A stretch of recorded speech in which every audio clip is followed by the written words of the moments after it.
Hello everyone, कैसे हैं आप सब। आज का जो टॉपिक जो है हमारे डिस्कशन की वो है अवार्ड्स एंड अपॉइंटमेंट्स। तो पूरे हफ्ते के अवार्ड्स एंड अपॉइंटमेंट्स के ऊपर जो करंट अफेयर्स आई है उन सभी के बारे में हम आज के इस वीडियो में डिस्कस करने वाले हैं, जो कि आपके एग्जाम पॉइंट ऑफ व्यू से बहुत ही इंपॉर्टेंट है और जो भी आप कम्पिटिटिव एग्जाम्स के लिए प्रिपरेशन कर रहे हैं उन सब के लिए भी बहुत ही फायदेमंद होगा। तो इस वीडियो को जो है एंड तक जरूर देखिएगा और अभी तक अगर आप लोगों ने हमारा चैनल सब्सक्राइब नहीं किया है तो प्लीज सब्सक्राइब कर लीजिए और साथ ही साथ बेल आइकन भी दबा दीजिए ताकि आपको अगला नोटिफिकेशन मिल सके। तो चलिए आज का डिस्कशन शुरू करते हैं। तो आज का पहला जो टॉपिक जो है भारतीय गणितज्ञ यानी कि मैथमेटिशियन निखिल श्रीवास्तव को जो है Michael and Sheila held prize 2021 का संयुक्त विजेता नामित किया गया है, इनका नाम लिया गया है। तो ये उसी से रिलेटेड टॉपिक है। तो अभी भारतीय गणितज्ञ निखिल श्रीवास्तव को जो है माइकल और शीला हेल्ड प्राइज 2021 के विजेता के साथ में दो अन्य गणितज्ञों जैसे एडम डब्ल्यू मार्क्स अमेरिकी और डैनियल एलन स्पिलमेन यूएस में नामित किया गया है। और national academy of science NS जो है वो 158 जो एनएस की वार्षिक बैठक जो है उसमें अभी $1 लाख का पुरस्कार देगा। उन्होंने जो है वे कैडिसन सिंगर समस्या और जो सॉरी कैडिसन सिंगर समस्या पर जो है और रामानुजन की जो रेखांकन पर जो है लंबे समय से चल रहे सवालों को हल किया है। और इन सवालों पर जो है पत्रों को 2015 में प्रकाशित किया गया था। तो ये उसी से रिलेटेड टॉपिक है। देन उसके बाद और एक जो टॉपिक जो है जस्टिस गीता मित्तल बीसीसीसी की जो है पहली महिला अध्यक्ष बनी है, तो ये उसी से रिलेटेड है। तो जस्टिस गीता मित्तल को जो है ब्रॉडकास्टिंग कंटेंट कंप्लेंट्स काउंसिल बीसीसीसी की नई अध्यक्ष के रूप में नियुक्त किया गया है और वो जो है इस काउंसिल की पहली महिला अध्यक्ष बनी है। उन्होंने जो है न्यायमूर्ति विक्रमजीत सेन का स्थान लिया है। उन्होंने जम्मू कश्मीर हाई कोर्ट की प्रथम महिला मुख्य न्यायाधीश सीजे के रूप में सेवा की थी। तो ये उसी से रिलेटेड टॉपिक है। अभी नेक्स्ट जो टॉपिक जो है डॉक्टर राजेंद्र कुमार भंडारी और सिट्स ने जो है सुभाष चंद्र बोस आपदा प्रबंधन पुरस्कार 2021 को जीता है। तो ये उसी से रिलेटेड टॉपिक है। तो अभी 23 जनवरी 2021 को सुभाष चंद्र बोस आपदा प्रबंधन पुरस्कार 2021 को डॉक्टर राजेंद्र कुमार भंडारी को जो है व्यक्तिगत श्रेणी में प्रदान किया गया है। और जबकि sustainable environment and ecological development society सिट्स को जो है आपदा प्रबंधन में उनके योगदान के लिए जो है संस्थागत श्रेणी के तहत पुरस्कार मिला है। और इस पुरस्कार की घोषणा जो है 23 जनवरी को नेताजी सुभाष चंद्र बोस की जयंती पर की जाती है। और ये पुरस्कार जो है भारत सरकार द्वारा दिया गया था और ये राष्ट्रीय आपदा प्रबंधन प्राधिकरण एनडीएमए द्वारा प्रशासित है। तो ये उसी से रिलेटेड टॉपिक है। तो अभी उसके बाद और एक जो टॉपिक जो है मुकेश अंबानी जो कि दुनिया के सबसे अमीर अरबपतियों की लिस्ट में जो है 11th रैंक पर आ गए हैं ब्लूमबर्ग बिलियनियर्स इंडेक्स के अनुसार। तो ये उसी से रिलेटेड टॉपिक है। तो अभी 22 जनवरी 2021 तक ब्लूमबर्ग बिलियनियर्स इंडेक्स के नवीनतम आंकड़ों के अनुसार जो है मुकेश अंबानी अब $79.2 बिलियन जो कि भारतीय रुपए में 5.78 लाख करोड़ है उसकी कुल संपत्ति के साथ जो है 13th रैंक से 11th रैंक पर आ गए हैं। और रिलायंस इंडस्ट्री का जो मुनाफा जो है Q3 अक्टूबर दिसंबर वित्तीय वर्ष 21 के दौरान 12.5% बढ़कर 131 मिलियन सॉरी 131 बिलियन रुपए हो गया है। और उन्होंने जो है ओरेकल कॉरपोरेशन के लैरी एलिसन और दुनिया की सबसे अमीर महिला फ्रैंकोइस बेटेंकोर्ट मेयर्स को जो है पीछे छोड़ दिया है और जिनकी नेट वर्थ क्रमशः $78.4 बिलियन है और $72.2 बिलियन है डॉलर है। तो ये उसी से रिलेटेड टॉपिक है। देन उसके बाद और एक जो टॉपिक जो है मार्सेलो रेबेलो डी सुजा उनको जो है दूसरे कार्यकाल के लिए जो है पोर्तुगाल के राष्ट्रपति के रूप में फिर से चुना गया है। तो अभी 24 जनवरी 2021 को हर चुनाव में 60% से अधिक वोट हासिल करने के बाद मार्सेलो रेबेलो डिसूसा जो कि 72 वर्ष के हैं उनको अभी सेकंड जो कार्यकाल के लिए जो है अभी पोर्तुगाल के राष्ट्रपति के रूप में फिर से चुना गया है। और वो जो है सोशल डेमोक्रेटिक पार्टी जो कि पार्टिडो सोशल डेमोक्रेट पीएसडी से संबंधित है। तो ये उसी से रिलेटेड टॉपिक है। तो अभी नेक्स्ट जो टॉपिक जो है वो अभी भारत सरकार ने जो है प्रधानमंत्री राष्ट्रीय बाल पुरस्कार 2021 से जो है 32 बच्चों को सम्मानित किया है। तो 25 जनवरी 2021 को भारत सरकार ने 6 श्रेणियों के तहत प्रधानमंत्री राष्ट्रीय बाल पुरस्कार PMRBP 2021 से 32 बच्चों को जो है नव प्रवर्तन के रूप में सम्मानित किया है। नवाचार, विज्ञान, खेल, कला और संस्कृति, सामाजिक सेवा और बहादुरी। यह पुरस्कार जो है 1996 में भारत सरकार के महिला और बाल विकास मंत्रालय MOWCD द्वारा स्थापित किया गया था। जिन बच्चों को पुरस्कार मिला है वे 21 राज्यों या केंद्र शासित प्रदेशों के 32 जिलों के हैं। तो ये उसी से रिलेटेड टॉपिक है। और अभी और एक जो टॉपिक जो है नेक्स्ट, वो गृह मंत्रालय ने जो है पद्म पुरस्कार 2021 की घोषणा की है, जिसमें जापान के पूर्व PM शिंजो आबे और रामविलास पासवान ने सम्मानित किया है इन पुरस्कारों से उनको। तो अभी 25 जनवरी 2021 को जो है गृह मंत्रालय भारत सरकार ने पद्म पुरस्कार 2021 की घोषणा की है, जो कि पद्म पुरस्कार जो है देश के सर्वोच्च नागरिक पुरस्कारों में से एक के रूप में 3 श्रेणियों में पद्म विभूषण, पद्म भूषण और पद्मश्री से सम्मानित किया जाता है।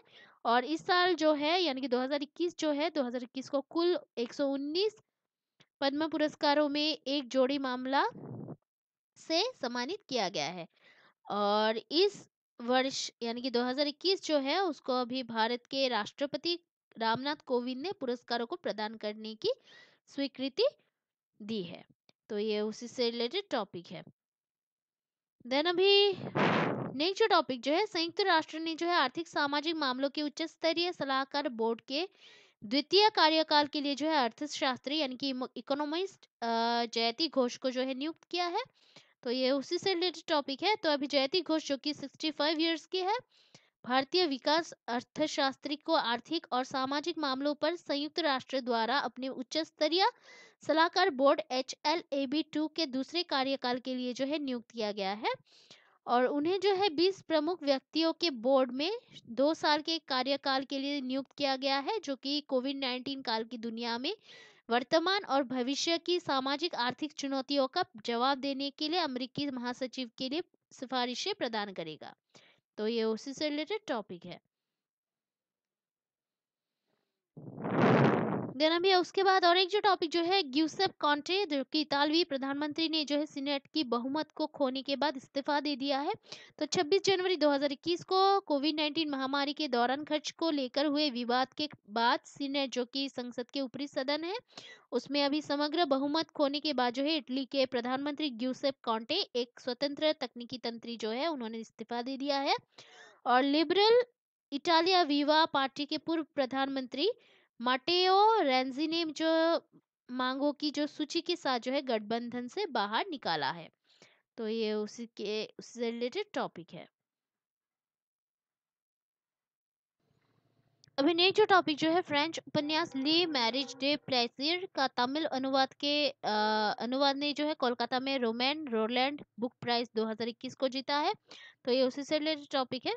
तो अभी 24 जनवरी 2021 को एक फ्रांसीसी उपन्यास ले मैरिज डे प्लेसियर का तमिल अनुवाद जो है उल्लासा थिरुमनन उन्होंने जो है अभी अपिजय कोलकाता साहित्य उत्सव 2021 में रोमैन रोलैंड बुक प्राइज 2021 को जीता है। और ये जो महोत्सव जो है 22 से 24 2021 को आयोजित किया गया था। ले मैरिज डे प्लेसियर फ्रांसीसी उपन्यास का लेखक जो है ताहर बेन जेल्लुन था। इसका अनुवाद तमिल में डॉक्टर वेंगड़ा सोप्रया नयगर ने किया था। तो ये उसी से रिलेटेड टॉपिक है। तो अभी नेक्स्ट जो टॉपिक जो है, आईसीसी ने जो है पुरुष और महिला क्रिकेटरों के लिए ICC player of the month पुरस्कारों की शुरुआत की है। तो 27 जनवरी 2021 को अंतर्राष्ट्रीय क्रिकेट परिषद आईसीसी ने जो है अंतर्राष्ट्रीय क्रिकेट के सभी रूपों में पुरुष और महिला क्रिकेटरों दोनों के लिए जो है ICC player of the month awards की शुरुआत की है। और इसका जो उद्देश्य जो है अभी पूरे वर्ष जो सर्वश्रेष्ठ प्रदर्शनों को पहचाने और मनाने के लिए है। और विजेताओं की घोषणा जो है महीने के हर दूसरे सोमवार को विजेताओं की घोषणा की जाएगी आईसीसी के डिजिटल चैनलों पर, मतलब ये घोषणा की जाएगी। तो ये उसी से रिलेटेड टॉपिक है। द नेक्स्ट जो टॉपिक जो है, स्वामीनाथन जानकी रमन और अश्विनी कुमार तिवारी को जो है एसबीआई के एमडी के रूप में नियुक्त किया गया है। तो appointments committee of the cabinet ACC ने जो है 3 साल की अवधि के लिए भारतीय स्टेट बैंक एसबीआई के जो नए जो प्रबंध निर्देशक जो है एमडी के रूप में जो है स्वामीनाथन जानकी रमन और अश्विनी कुमार तिवारी की जो नियुक्ति को जो है मंजूरी दी है। और स्वामीनाथन जानकीरमन एसबीआई के डिप्टी एमडी वित्त के रूप में सेवारत थे। और अश्विनी कुमार तिवारी जो है एसबीआई कार्ड की सहायक कंपनी एसबीआई कार्ड के एमडी और मुख्य कार्यकारी अधिकारी सीईओ के रूप में सेवारत थे। देन उसके बाद और एक जो टॉपिक जो है काजा कल्लास, जो कि एस्टोनिया की पहली महिला पीएम बनी है, तो ये उसी से रिलेटेड टॉपिक है। तो 26 जनवरी 2021 को एस्टोनिया के राष्ट्रपति केर्स्टी कलजुलेद ने जो है काजा कल्लास को देश का प्रधानमंत्री नियुक्त किया है। इस नियुक्ति के साथ जो है वो 1991 में स्वतंत्रता हासिल करने के बाद ये देश की पहली महिला पीएम बन गई है। और वो जो है ज्यूरी राट्स की जगह लेती है और वो सुधार पार्टी के नेता है। प्रधानमंत्री काजा कल्लास का 15 सदस्यीय मंत्रिमंडल जो है दो पार्टियों का एक गठबंधन है, रिफॉर्म पार्टी और केंद्र पार्टी। तो ये उसी से रिलेटेड टॉपिक है। तो अभी नेक्स्ट और एक जो टॉपिक जो है national best electoral practice awards 2020 जो है दिल्ली ने सुलभ चुनाव श्रेणी के तहत जीता है। तो 25 जनवरी 2021 को भारत के चुनाव आयोग द्वारा आयोजित 11वें जो राष्ट्रीय मतदाता दिवस एनवीडी कार्यक्रम में जो है दिल्ली में विधानसभा चुनावों के दौरान फरवरी 2020 के दौरान अधिक पहुंच सुनिश्चित करने के लिए सुलभ चुनाव श्रेणी के तहत राष्ट्रीय सर्वश्रेष्ठ चुनावी अभ्यास पुरस्कार 2020 जीता है। दिल्ली ने जो है अभी त्रुटि मुक्त मतदाता सूची भी हासिल कर ली है और अपने 3 जो लिंग मतदाताओं की संख्या में जो है वृद्धि भी की है। देन उसके बाद और एक जो टॉपिक जो है श्याम श्रीनिवासन ने जो है business standard banker of the year 2019-20 से उनको सम्मानित किया गया है। तो अभी फेडरल बैंक के प्रबंध निर्देशक और मुख्य कार्यकारी अधिकारी सीईओ श्याम श्रीनिवासन को जो है वर्ष 2019-20 के लिए बिजनेस स्टैंडर्ड बैंकर से सम्मानित किया गया था। और भारतीय रिजर्व बैंक के पूर्व डिप्टी गवर्नर एस मुंद्रा की अध्यक्षता में बिजनेस स्टैंडर्ड के उच्च स्तरीय 5 दिवसीय जूरी पैनल से सर्वसम्मति से श्याम श्रीनिवासन को पुरस्कार के लिए चुना गया था। देन उसके बाद और एक जो टॉपिक जो है धनलक्ष्मी बैंक ने जो है जेके शिवन को एमडी और सीईओ नियुक्त किया है। तो 28 जनवरी 2021 को जो है धनलक्ष्मी बैंक ने 3 साल की अवधि के लिए जेके शिवन को जो है प्रबंध निर्देशक एमडी और मुख्य कार्यकारी अधिकारी यानी कि सीईओ के रूप में नियुक्त किया है। और नियुक्ति जो है भारतीय रिजर्व बैंक आरबीआई की स्वीकृति से की गई है। तो ये उसी से रिलेटेड टॉपिक है। तो आज के लिए इतना ही है। कल नहीं, सोमवार को हम फिर मिलते हैं एक नया टॉपिक के पूरे हफ्ते के करंट अफेयर्स के साथ। तब तक के लिए जो है हमारा जो चैनल है उसको देखते रहिएगा, लाइक शेयर सब्सक्राइब करना प्लीज मत भूलिएगा। कोई अगर सुझाव हो तो कमेंट करना प्लीज मत भूलिएगा, क्योंकि आपका जो सपोर्ट है वो हमें बहुत ही मोटिवेट करता है हार्ड वर्क करने के लिए। So please keep watching our videos, like share and subscribe. Take care, जय हिंद।